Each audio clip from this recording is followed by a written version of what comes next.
Hello and welcome, everybody. We're so happy you're here. I am here with Chantal Debrosse today, and she is an executive coach for corporate women, and she's got a beautiful, beautiful, beautiful story as a soul guide, how she's come to really utilize this in her own life and all these teachings and in working with other people. So welcome, Chantal. I'm so happy to be talking to you today. Thank you, Lisa, and thank you for inviting me to be here today. I'm looking forward to how our talk evolves as we go into it. Yeah, beautiful. So you have been playing with your creation team in terms of understanding it and, of course, working with other people. But we really want to first hear your story, like what happened when you started getting to know your creation team. And I know it's been a while. So tell us how it's worked for you. I had always been someone who was brain oriented, like everything had to be in the mind. And if it was in the mind or even in the spirit, that was a higher level of thinking. Mhm. And that comes from my upbringing. But then as I learned that there were parts of myself that didn't seem to be in relation to one another, there were things about the elements that I learned from you when I was learning just about the elements that helped my way of looking at things and how I showed up in the world and how would I would burn myself out and didn't realize what I was doing. And yet the languaging gives you a clue. But when I started working with the archetypes, that explained everything. Because I remember saying one day, every part of me has to come together and have a meeting so that we can be on the same page. So when you were offering the archetype training, I thought, this is exactly what I need. Yeah. Mm. One of the things that I remember you talking about too back in the day is how much it also helped your relationships. Yeah, it really did. As I started to develop a stronger relationship with myself and became less judgmental of myself, then I started to have a greater understanding of the people around me, Yeah. including my children, and even thinking about my ex-husband or friends or people that I work with. And I could see these archetypes playing within them. And I also realized that I had always tried to find a way to manage people in a way that wasn't usual. It was finding their strengths Hmm. and then utilizing that so that they could be a strong member of the team as opposed to trying to make them into something that they're not. So the archetypes really help with that. Yeah, yeah. And I know you've used it a lot in terms of number one, tapping into what you wanted to do next in work, but also helping other people to like really get in alignment with their leadership style, with their capacity to align with their life purpose. I mean, how's that played out for you when you're working with clients? It plays out perfectly because first the challenge is getting people to see themselves as deserving of something that is in alignment with who they are. Because it almost seems as if feeding your soul is some sort of luxury. Like you're supposed to suffer and sweat and feel like, the imposter syndrome has to be a part of your success.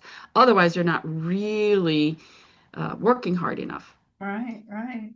The truth is that you are born with the blueprint that you need to succeed. Mhm. Unfortunately, most of us are taught to go against our blueprint, Yeah, yeah. which is knowing who the archetypes are on your creation team. Yeah. And I just want to, for people who are listening, maybe this is the first time you've heard about a creation team. Let's just talk about that there are 8 core players on your creation team.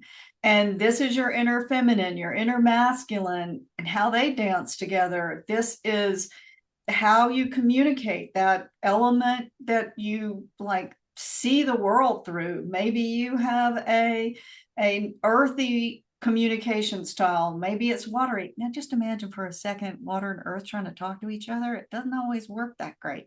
And then think about air, very mental, very much in the head. And then you've got fiery communication style who's just like quick and going for it. Well, think about fire talking to earth. Earth wants to go a lot slower and think things through. And fire is like, come on, come on, come on, come on, come on. So this communication style impacts everything you hear, everything you say, everything that you perceive. You've Yep. also got your gifts that you came in with, the gifts you come to learn, the fastest creation path, the kind of creation fuel you've got. I mean, there's 8 players, and Right. there it makes such a big difference what the alchemy of those are. Anything you want to speak into about that, Chantal? Yes, absolutely. It may sound like it's something that's complicated, but it actually simplifies why it is you cannot communicate with somebody after you spent 20 minutes on that email to make it as clear as possible, but their process is different than your process is. Once you get that, you realize that communication is an ongoing process. And even though people are nodding their heads and they think they understand each other, they will walk away and not understand each other. This happens a lot in corporate America. It happens in families, but imagine trying to run a multi-billion-dollar company and communication is the biggest thing. So if you could understand that one player in your team of 8, which is really just 8 aspects of you, you will be much further ahead than most people. And it takes the idea of understanding your sun sign. Let's say so you learn that and you read it in the newspaper or wherever online nowadays, and you think that doesn't apply to me. Well, that's because there's so much more to you than just that. Yeah, And yeah, understanding that there are parts that will conflict within yourself because yeah, we all have inner conflicts, yeah, right? yeah, yeah. Imagine outside and not paying attention to how other people have parts that are not exactly like you. I have 2 sisters that are Pisces, and they are not the same in Mm, how they approach life because their charts are not identical. So it's just a little clue, a little insight that you'll have into how to deal with other people. yeah, yeah, which makes such a difference in your leadership for sure. Absolutely. And then in your own awareness, if you in yourself get that these 8 players, like if you imagine them sitting around a campfire or a corporate boardroom, and they're all trying to align to go towards something that you want to manifest, whether it is your life purpose, whether it is more prosperity, whether it is a relationship, no matter what it is that you want to bring in. If they're not communicating well with each other, if they're having internal power struggles, how easy is it going to be to align with what you want to bring in? Not, hmm not too easy. yeah, it makes it difficult when you understand that there are pieces in the puzzle within each person. So each person has a combination of archetypes, and you have a combination of archetypes. You'll start to see why there is an obstacle to coming to a consensus.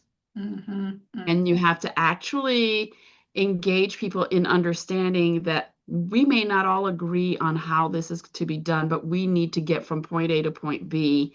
Let's work together on doing that much instead of shutting people down, because what you'll have is disengagement and you'll have people who have lost their enthusiasm.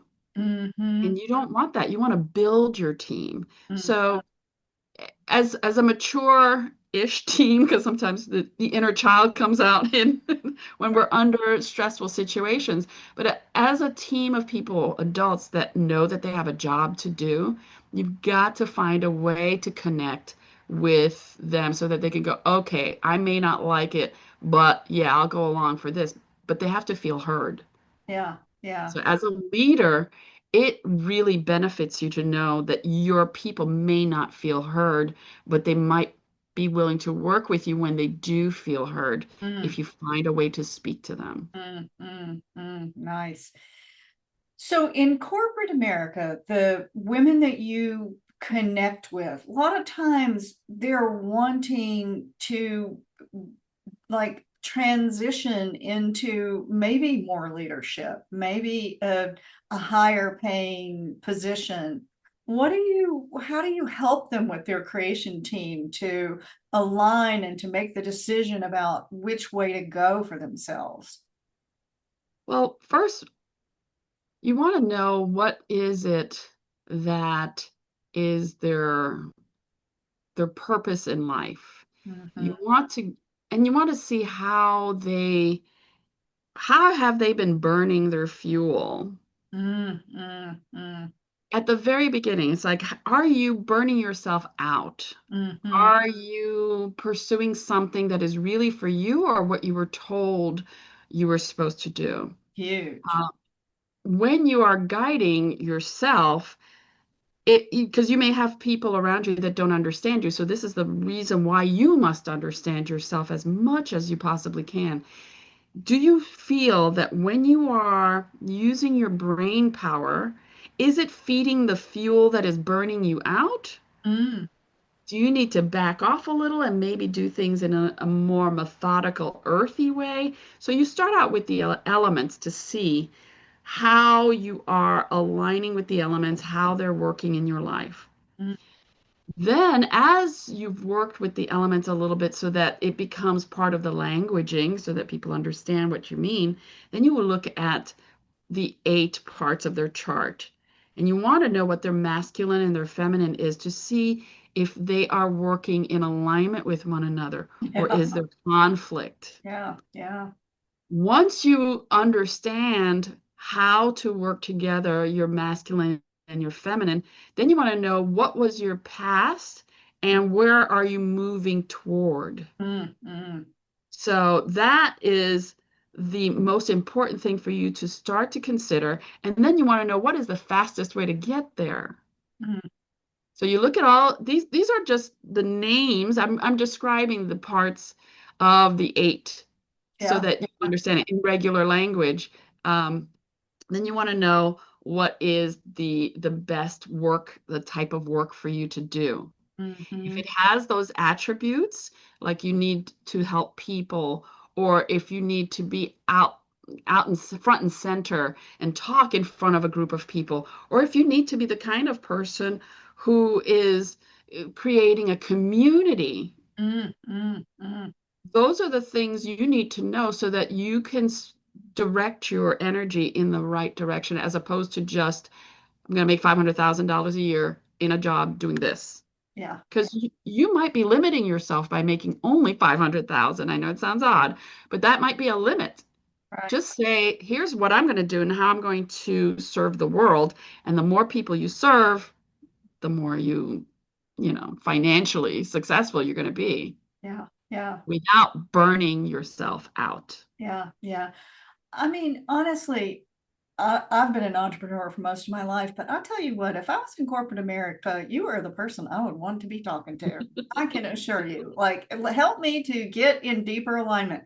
Now, another thing about Chantal that, like, probably not everybody knows yet, but she's just really gifted at sharing about these teachings and about really utilizing these principles. And one of the things you said, Chantal, that actually I'm getting cold chills saying again, is you talked about the difference between AI and NI, Yes. natural intelligence versus artificial. You want to talk about that a little bit? Yes. So artificial intelligence is, something that people are nervous about. Let's be honest. They're nervous that they're going to take over and it's going to be like, takeover of the robots. But the truth is, natural intelligence is what you are gifted with. And the blueprint of nature is earth, water, fire, air, and then spirit wraps it all together. And you get this inspiration that guides you in the moment, creating an evolutionary process within you. Artificial intelligence is whatever has been put in there and it spits out what we as humans have put in there, whether it's a an accurate perspective or not. Right. Whereas with natural intelligence, you are growing and you are getting what you need in the moment, something that you've never thought of before, something that maybe no one has ever thought of before, or maybe something that was lost through the sands of time, and it's a 5,000-year-old thought that just came back through you like this because of what you are doing. So natural intelligence is much more valuable Yeah. for us humans. It's just such a beautiful description of what we're dealing with right now. I mean, I just absolutely love that. So if you were going to tell somebody, Chantal, kind of what kind of path that they maybe want to take to get to know their creation team, like what would you suggest? Well, first of all, they can contact me to find out about how to do that. And their creation team, again, it's a way of getting deep, but in a simplified Mm, a structure that doesn't limit you, though. So you've got a structure that you're following, but it is a framework to build whatever you want to do from there. So the first thing I'd say is get to someone who is on our facilitator team, have them guide you and teach you. yeah, And follow us on Facebook. Follow, get the book that Lisa has out now with being a soul guide and facilitate yourself as much as you can. But there comes a point where it's helpful to have someone guide you through that because we've been through a lot and it's very natural for us to want to share with others and lift others up so yeah, that you can get further. yeah. Good Beautiful. people need to be lifted up. Absolutely, absolutely. I love that. And so if somebody was actually like maybe they've learned enough about themselves through this work or they just know I want to become a soul guide too. What would you say for them to like make a decision about that? Like what would you recommend they do? I say come on board. Contact me or one of the other soul guides because we will teach you and get you certified so that you can do it yourself. Yeah. Once you've learned it, it is something that the world needs. We need to be able to show people how to heal inside without having the fancy kinds of processes or rituals or whatnot. It is really an internal development that just it's a key to opening up what is within you so that you can share it with others. And once we share it with you, you can share it with someone else and become a soul guide facilitator eventually yourself. Yeah. Yeah. Beautiful. Oh, so good to talk to you. Is there anything else you want to say as we close? Um, yeah, simply that this is something that we do naturally. Listen to your languaging and see when you say things like I'm burnt out Mhm. or I feel dispirited Mm, or I'm underwater drowning. uh-huh. We're already using these terms in our languaging. It is, I would say, watch how it is a key to bringing you to this kind of teaching. Mm, It's very natural for you to understand the elements, the archetypes, and connect with such a wonderful community of people. is a wonderful community of It people. is. Oh It my is. goodness, I just absolutely love our community. So, and honestly, thanks for taking the time to share today, Chantal. And oh, you would just reach out to her. She's just as lovely as she seems right here, right now. Thanks for taking the time to be with me. Thank you so much, Lisa. Take care, everyone.